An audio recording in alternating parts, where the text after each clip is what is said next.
Camping trips or even concerts in Washington state could get more expensive. Drew Mickelson with our Seattle station finds out how state legislators are considering a list of new taxes and fees to avoid deep budget cuts. A trip to your neighborhood mini mart might cost you more. There's a bill that would add a 10-cent deposit to all bottles and cans.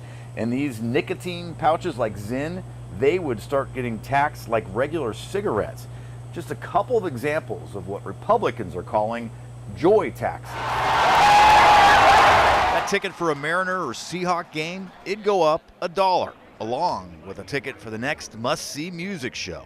The Discover Pass that you need to get into state parks, it would increase from $30 to $45 a year, along with hikes in hunting and fishing license rates. I've got to look at a list because there's so many examples. House Minority Leader Representative Drew Stokesbury calls the list troubling, from tacking on a new tax on gun purchases to a move to increase liquor permit costs for banquets and weddings. You might hear from Democrats that they want to tax wealthy Washingtonians and big businesses, and yes, they are taxing those folks, but they're also taxing regular people too. And I hope that regular people realize how many nickel and dime taxes they'll have to pay, literally taxing the joy out of their lives. When I think about what taxes pay for, people find joy in having a well-funded public school.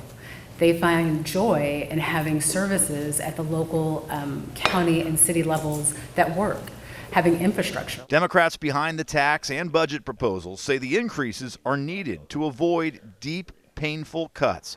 Senator Mark Elias proposed a 6-cent per gallon gas tax increase this summer and higher ferry rates to help pay for road projects. In terms of taxing fun, I think what is most fun is where you can get where you need to go efficiently and safely. Do you have a storage unit? You might have to start paying a monthly sales tax on that unit under another proposal. And speaking of the sales tax, the Senate calls for dropping the state sales tax ½ cent. That has not been proposed by the House. All of these tax proposals will be up for debate and part of the budget negotiations over the next month at the Capitol.